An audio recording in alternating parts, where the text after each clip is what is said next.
How did you guys meet? We need to know the story. We met at Coachella. Hi. Hi.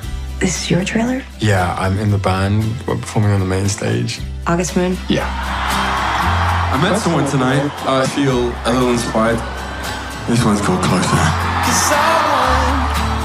To get closer to you, girl.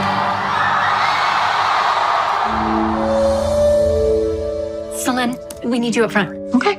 Like, now. I don't know if you remember me, but we met in Coachella. Yes, I remember you. Well, I desperately need some artwork. Why don't we start in the back? I like these. Ah, fantastic. This piece is from my friend Sarah. What's it called? Unclose Me. And what do you feel when you look at it? Everything.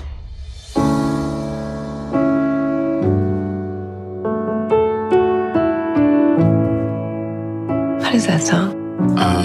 It's nothing, really. I like it. Yeah? Yeah.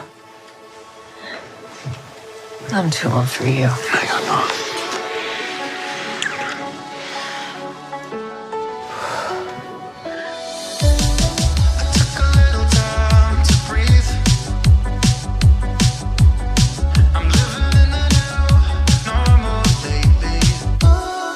What about what people will say? I don't care what they say. We're gonna dance before we walk up the moon, and I'm hitting the ground like a rocket. We're gonna dance before we walk. What you gonna do? What you gonna do?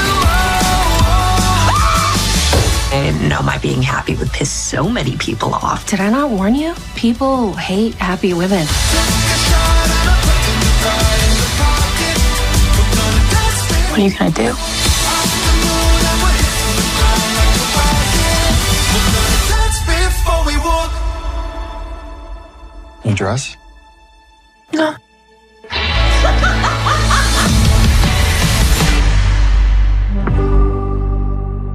Hello, everyone. My name is Heather Hurt with the NRW, where nerds rule the world. And that was the trailer for Prime Video's The Idea of You, based on the book of the same name by Robin Lee. Directed by Michael Showalter. As you all know, I'm terrible with names. I'm so sorry. I apologize. I'm apologizing ahead of time. The only one I'm absolutely going to get right is Anne Hathaway. But I watch Ella Enchanted like 6 times a year. To be fair, it's one of my feel-good movies. So, with that being said, Anne Hathaway plays Solène. Nicholas Galitzine plays Hayes.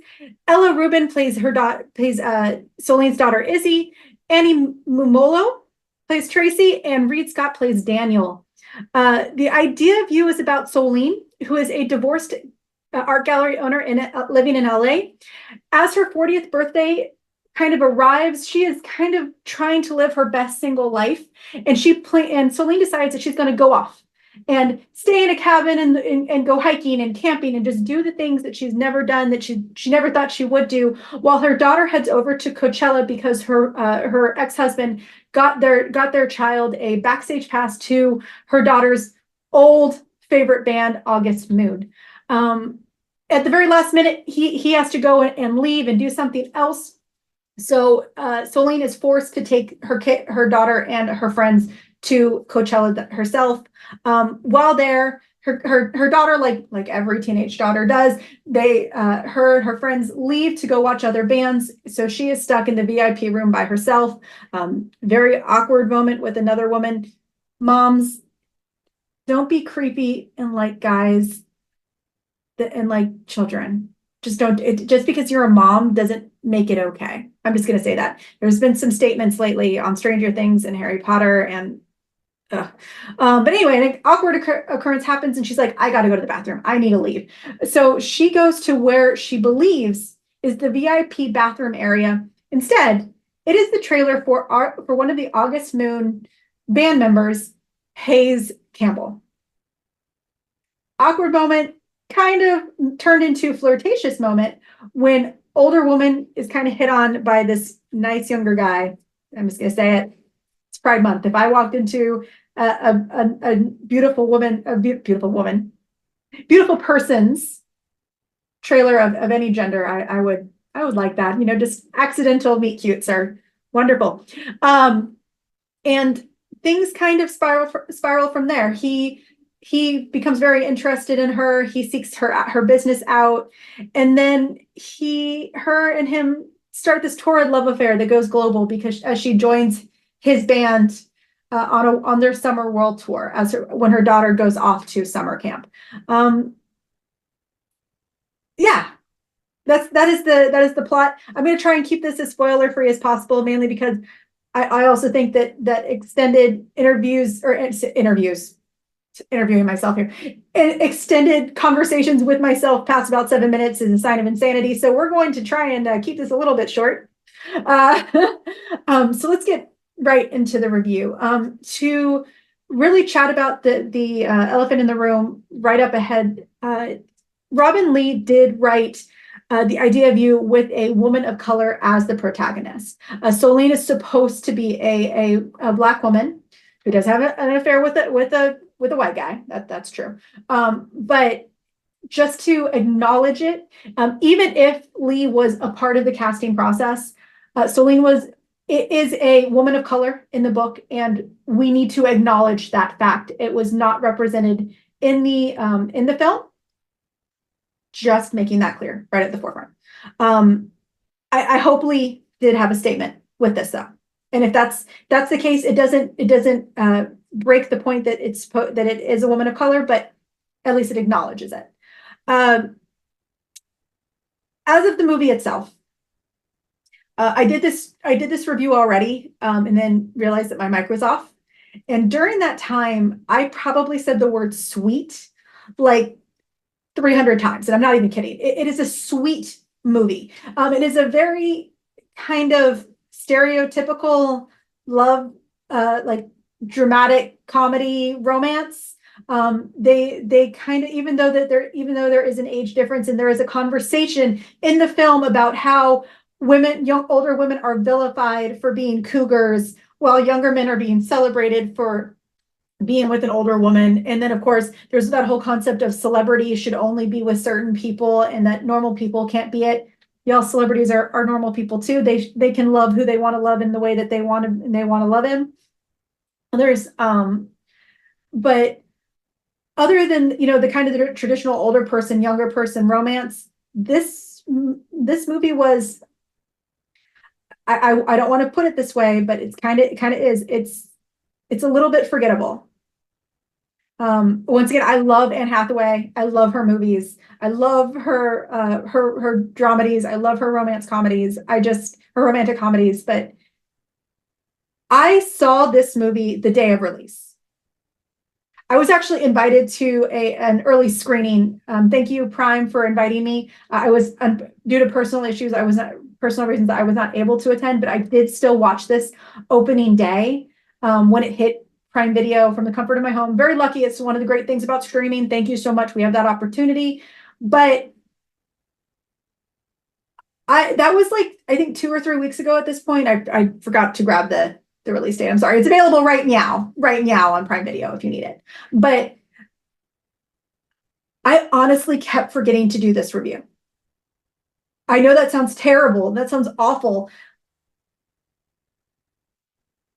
The one thing that I will say that is authentic though about this is it gave me interest into the book. When I was reading fans of the book, when I was reading their reviews of the movie, when I was reading fellow critics' reviews of this movie, one thing that I got is that though there are a lot of elements that are really, really, that are truly reflective of the books. And I'm not one of those people that says the books are better. Like, of course their books are better. They're literally created to be more of a narrative. They have more room to be a narrative versus, an hour and a half film, which by the way, this, other than some like pacing where, oh my gosh, we get it. You're traveling around the world, that's 20 minutes of this, an hour and a half, this 1.5 hour movie. The movie was only an hour and a half. So it was a solid, popcorn film, put it on in the background while you work kind of movie. You can only do so much in an hour and a half versus a book. So I'm not one of those people that usually likes to compare and contrast because that's just ridiculous. But reading what other people have said, I'm very curious about the book. I really kind of want to dig into the book because it sounds like what we miss in this movie is more about them. We get a lot of their love story. but all we really know about them, other than the little bit about her backstory and how her and her ex-husband, how they broke up, what happened to them. You really don't get a lot about them. You just get their love story. You get them falling in love. And it's a very cute way to fall in love. But you don't get more about them. All we know is that he's in a band, he's in a boy band, and she can, for some reason, leave her job for 3 months, just walk away and travel the world. Though honestly, I wish. There's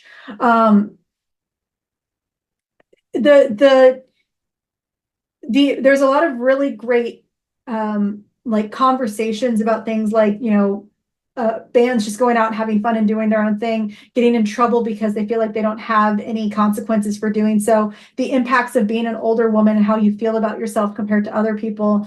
And when I say older woman, you could be 25 compared to 18, 40 compared to 18. It doesn't matter. It's you're going to feel there are certain expectations from the public, which is one really good point that they really drove in this film, when it comes to your body, your face, how you are, who you should be with.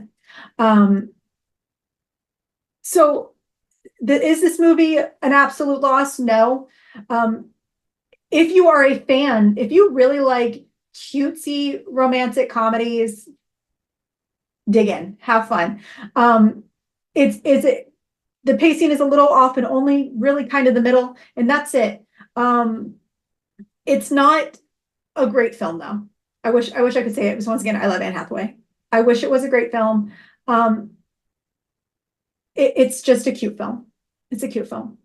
But once again, one thing that it did do is it brought up the conversation, and that's what a good movie, any movie should do, is it should make you want more. And I can say that even though I was not a fan of the film, I am definitely interested in reading the book by Robin Lee. And I think that does a service. That does a good service. With that being said, that is my review of The Idea of You. If you agree, disagree, think I am entirely wrong, tell me so in the comments below. Mention it, say so, tell me I'm wrong in the comments below. Or, sometimes I make a good statement here and there. Tell me I'm right. With that being said, like, subscribe, share, do all of those things that you're supposed to do with the YouTube channel. My name is Heather Hurt, and we will see y'all soon.